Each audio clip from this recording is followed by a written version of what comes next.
estão cada vez mais perto do cotidiano das pessoas e com interações mais humanizadas. Siri, Cortana e até a brasileira Melissa estão conquistando corações.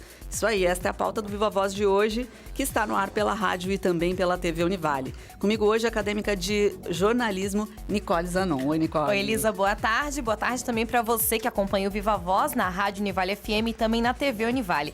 Lembrando sempre que você também pode participar do nosso programa através das nossas redes sociais, no Instagram, @VivaVozUnivale, e também curtir a nossa página no Facebook, facebook.com/VivaVozUnivale.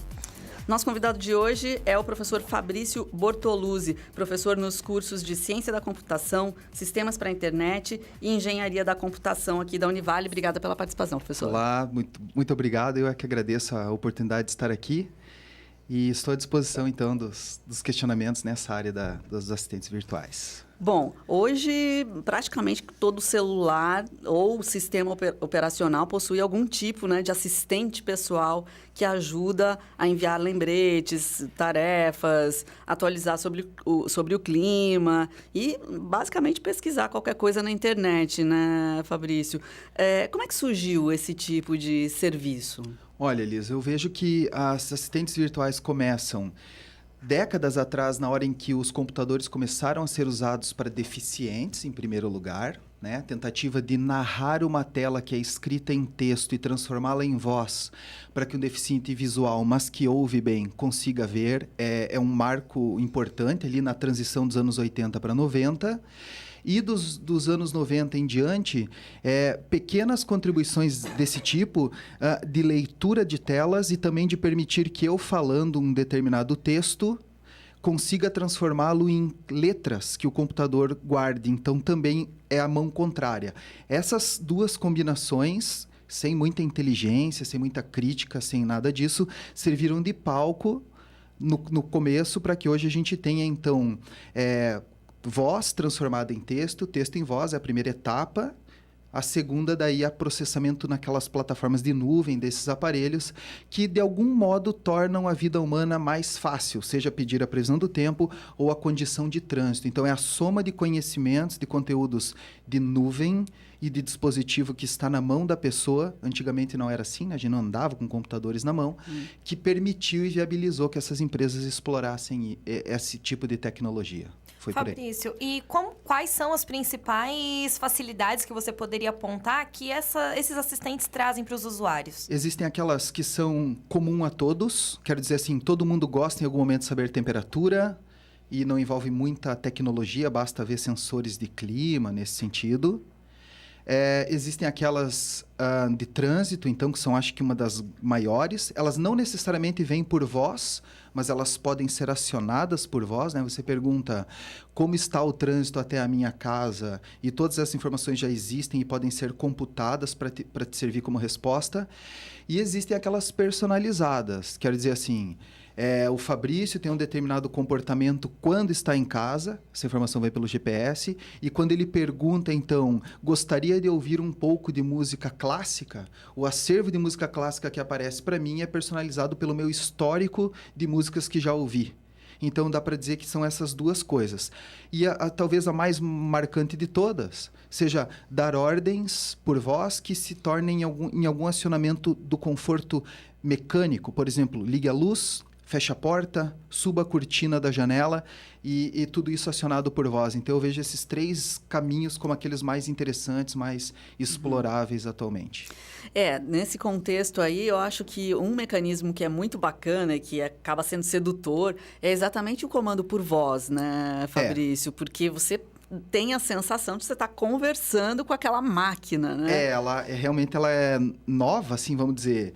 Antigamente era teclado e tela, e hoje você poder acionar por voz e ver que a tua voz é compreendida, mesmo que às vezes você treine em outro idioma, tem pessoas que entendem de idiomas diferentes e treinam com o aparelho atende, obedece, ele mexe com outras sensações que não são exatamente a linguagem clara. Você aperta a letra A e ganha a letra A, não mais. Agora você fala palavras que parecem ser um conjunto de texto e aquele conjunto de texto realmente é o que você disse. Eu acho isso, no mínimo, mexe com outros sentidos aí da interação humano-computador. Tem uma espécie de subjetividade, não sei. Tem. Mas agora, como acontece, tecnicamente, esse reconhecimento por voz?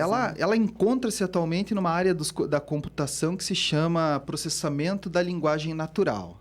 Ela envolve essencialmente aquilo que a gente chama de inteligência artificial, que é um conhecimento que já é dominado pelos seres humanos há uns 40 anos, mais ou menos, mas que ainda é muito, muito, muito promissor. Então, quando falamos em inteligência artificial, estamos falando de imitar o cérebro humano na concepção de um neurônio e ver como o neurônio se comporta ligado a um outro neurônio. Isso, então, realmente é uma imitação da biologia humana. Existem outras áreas da inteligência artificial, que são as análises de padrões, são as redes de processamento. Então, são técnicas, não é mágico, é puro programa de computador. Existem expectativas que o computador consiga, em algum momento, processar por conta própria, livre da necessidade humana. Esse momento não aconteceu ainda, mas mesmo sem ele acontecer, diversos ganhos humanos já aconteceram. Interpretação da linguagem, interpretação de diagnóstico médico, interpretação de visão, fazer com que o computador detecte o que é um automóvel em meio a um monte de outros objetos, o que é uma pessoa, onde estão os olhos numa dada imagem, onde se encontram os olhos da pessoa, que detecta fotografia, rosto, padrões que descobrem que você estava comigo numa determinada foto.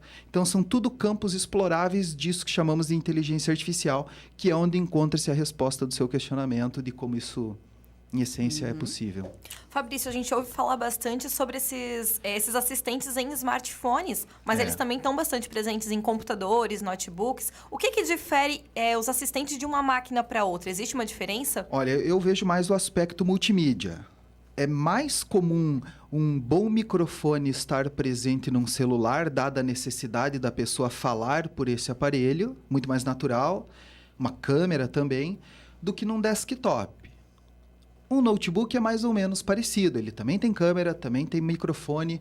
Então, esse tipo de pré-requisito, que pode parecer meio, assim, não muita coisa, é o tipo de requisito que acaba viabilizando. O serviço de inteligência indifere. Ou seja, o assistente de uma fabricante está disponível quando eu uso o celular e quando eu uso o computador. No computador, as pessoas escolhem qual sistema vão usar. Pode ser que você use Windows, pode ser que você Linux e eu use Apple, né? Nos celulares, quando você compra o aparelho, você já decidiu qual vai ser teu assistente. Então, nesse aspecto, tem essas coisas meio engessadas. Mas, em geral, todos pretendem a mesma coisa. Trânsito, clima e algum nível de automação. Mesmo a Melissa, que você mencionou, pretende um conjunto que é aquele mais provável que os seres humanos vão precisar. Conforto. Vocês conversavam antes da gente dar início ao programa sobre essa Melissa, que tem uma questão técnica diferente, né? Tem. Dos outros. Porque como isso é um diferencial da fabricante, a Apple não permite que a gente compreenda como a Siri funciona. Natural que eles defendam assim. A Cortana da Microsoft também só sabemos usar, não podemos mudá-la. E assim vai, né? No caso da Melissa, que a gente ainda não falou, mas é uma dessas, e brasileira e de código-fonte aberto, essa é a questão técnica, podemos adaptá-la a vontades que a fabricante não tinha pensado em fazer, não tinha previsão, que é de torná-la interativa com um novo interruptor interruptor de eletricidade, apertar um botão de controle remoto que liga e desliga o portão, né? Abre e fecha o portão eletrônico, aí você acionaria esse portão por voz e não pelo botão. Certo. Temos que ver se isso é útil, mas se for, podemos experimentar. Então, esse tipo de possibilidade da Melissa, que é código-fonte aberto e ainda nacional, é muito importante para a gente que estuda esse assunto e ainda mexe nele, faz pesquisa e desenvolvimento em cima.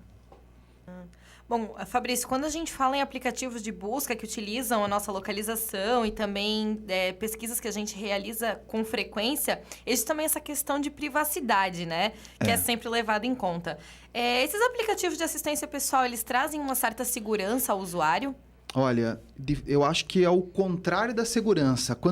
É sempre contraditório. O aumento de conforto e a perda de segurança serve para qualquer atividade que a gente faça. Por exemplo, colocar um portão em casa, como a gente falava agora, é um obstáculo de conforto. Você gostaria de chegar logo de uma vez em casa e não ter nem portão, como em algumas casas, em alguns países que nem portão tem, fica até mais bonito. Mas o obstáculo é importante e aí o custo é você ter mais segurança e menos conforto. Só para você ver como esse tipo de coisa persegue a gente a vida toda, não só no computador.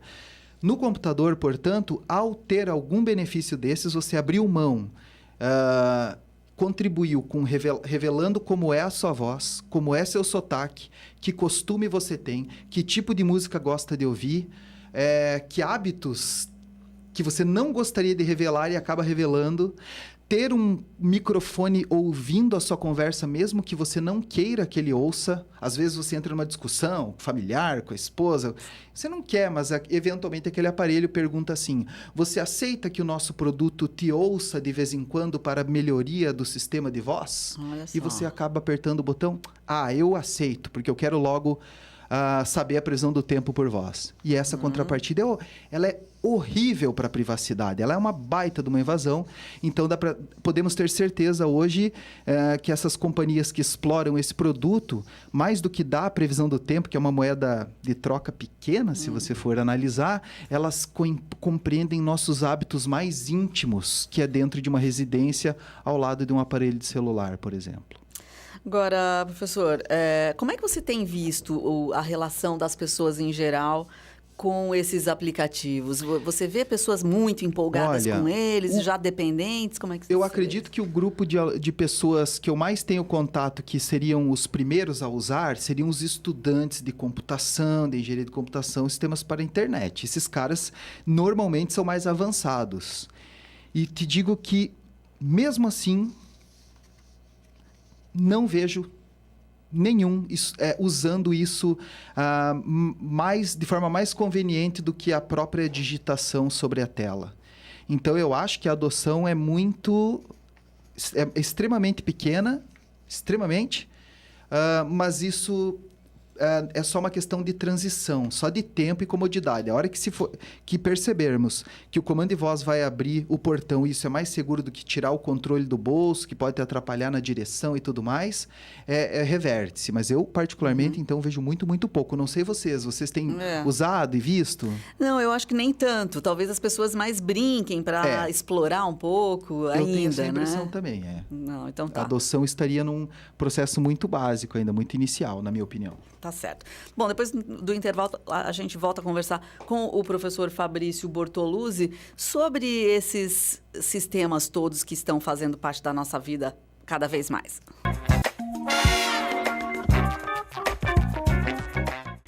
Estamos de volta com Viva Voz. Hoje nós recebemos Fabrício Bortoluzzi, ele que é professor nos cursos de Ciências da Computação, Sistemas para a Internet e Engenharia da Computação aqui da Univale. E nós estamos conversando sobre aplicativos de assistência pessoal. Bom, Fabrício, ainda nesse raciocínio, né? Será que as pessoas realmente estão adotando esses aplicativos e tal? Nós achamos uma pesquisa realizada por 2 institutos, uma consultoria norte-americana chamada Gartner e o brasileiro IDC. E essa pesquisa indica que esses softwares de assistência pessoal serão responsáveis por boa parte das transações comerciais na próxima década.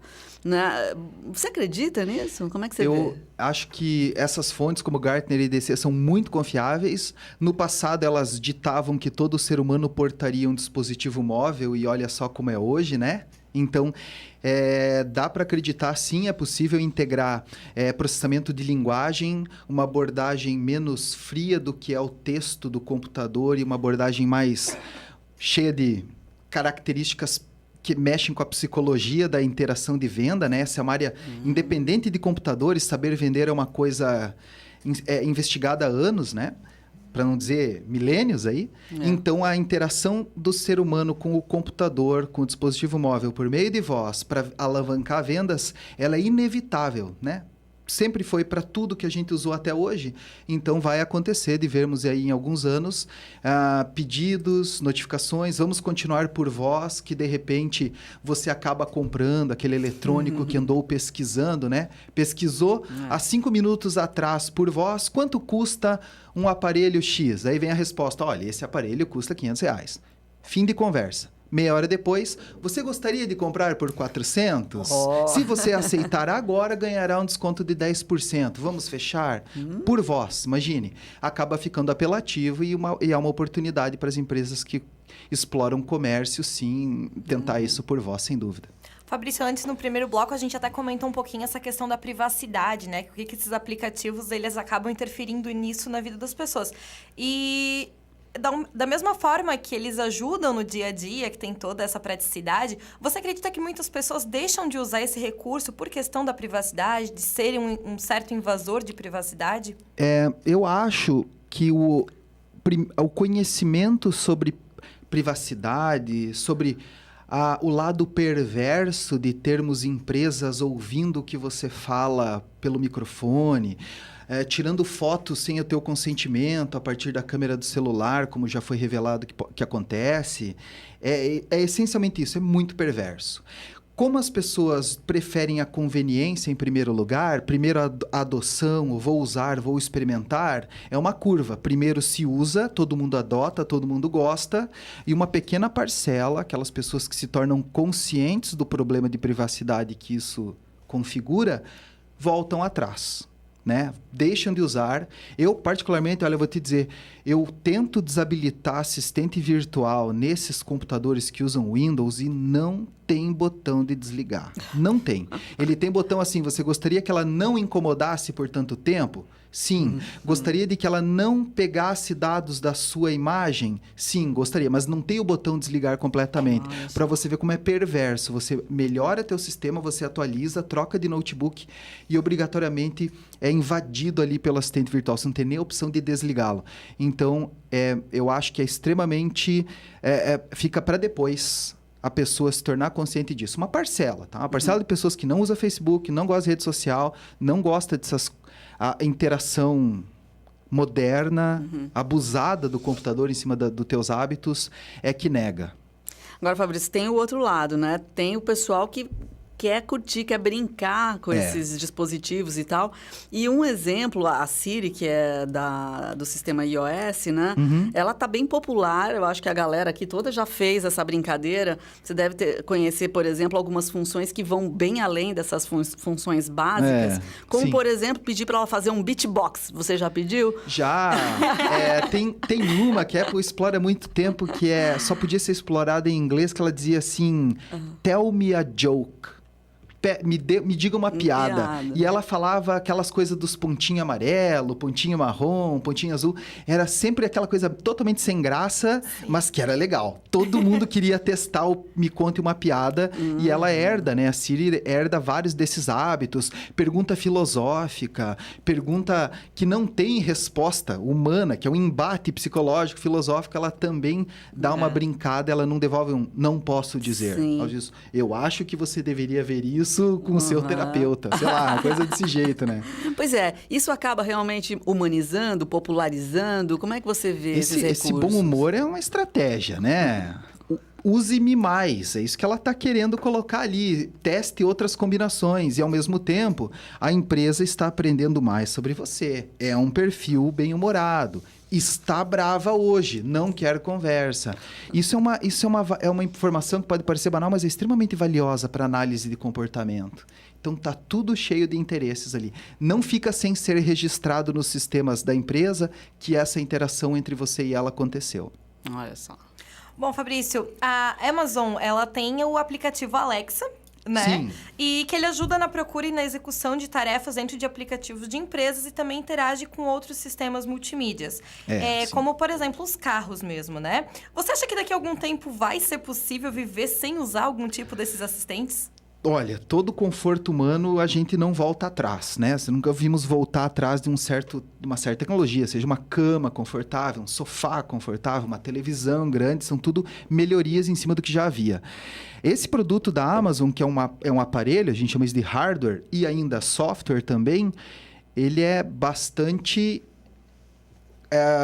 confortável e bastante invasivo também. Eu não vejo voltar atrás. Quem não tem não sabe como é, e quem tem vai experimentar, vai gostar e vai continuar usando.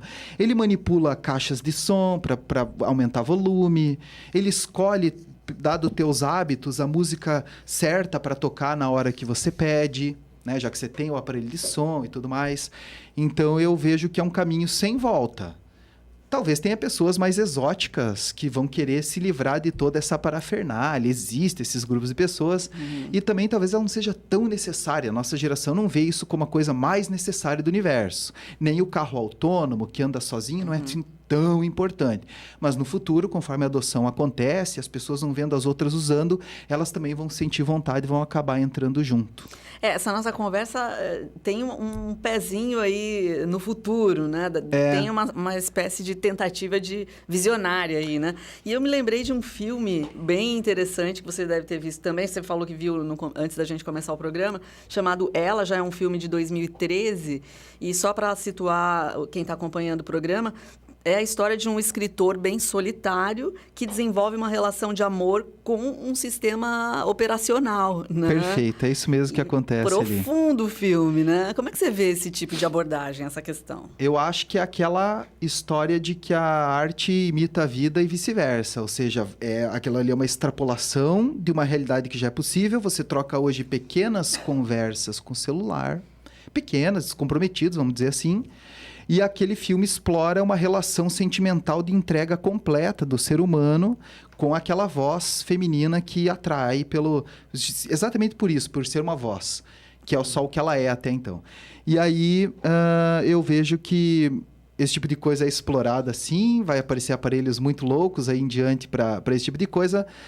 E, enfim, é um filme poético nesse sentido, né? E traz a questão de qual é o limite aceitável da interação do ser humano com o computador, sendo que aquele é um limite bastante extrapolado, bastante distante do ideal dos nossos parâmetros de 2017. Agora, uma questão bem bacana ainda, só para fechar essa do filme, é que o sistema aprende, né? Ele vai evoluindo sozinho, né? Isso Sim. já é um caminho possível que já acontece? A gente ainda tem o papel do programador, do engenheiro de software como sendo central. Eu acho que a palavra ainda está errada nesse cenário, ela é necessária permanentemente. O computador ele aprende sozinho na análise de padrões. Quer dizer assim, mostre para o computador 1000 diagnósticos de câncer e o peso que eles têm já pelo conhecimento do médico, que o computador, por analisar 1 milhão de padrões parecidos, vai ter uma certeza maior. Mas o oncologista ainda vai ser o cara que vai dizer, não, esse padrão aqui é um câncer complicado ou não complicado. Eu digo isso porque a área médica vem se beneficiando muito dos resultados de inteligência artificial, e isso não aparece tanto quanto os assistentes virtuais. Então, são exemplos em que o computador passa o ser humano em capacidade de cognição.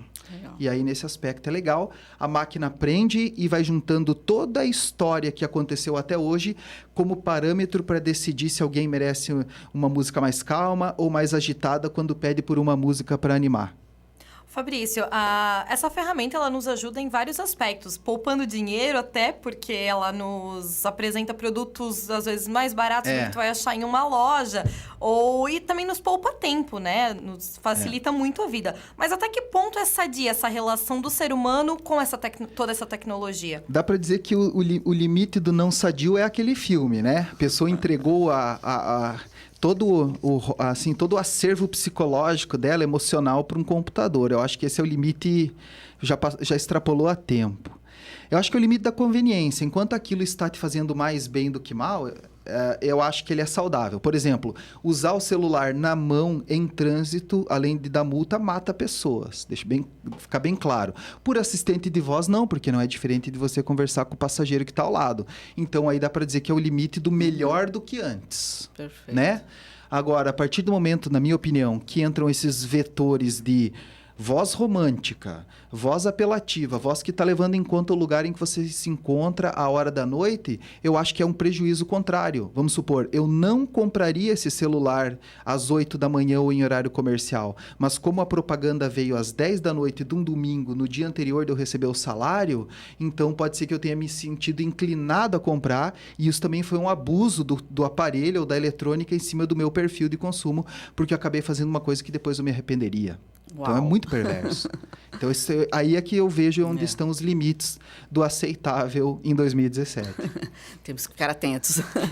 Professor, muito obrigada, então. A gente conversou com o professor Fabrício Bortoluzzi e sempre com temas nessa área, né, professor? Coisas que fazem parte da nossa vida e mesmo que a gente não queira, temos que saber lidar com elas. Eu né? acho muito legal falar sobre esses assuntos, né? Não é mais uma questão só de falar de futuro, é uma coisa que interage com o nosso presente atualmente. Os assuntos de inteligência artificial, eles são pauta de disciplinas do curso de Ciência da Computação, de Engenharia de Computação, Sistemas para a Internet de forma aplicada. Então, esse tipo de assunto é discutido aqui na universidade, os estudantes têm acesso quando se inscrevem no vestibular. Então, ficamos aguardando aqueles que gostam desse tema.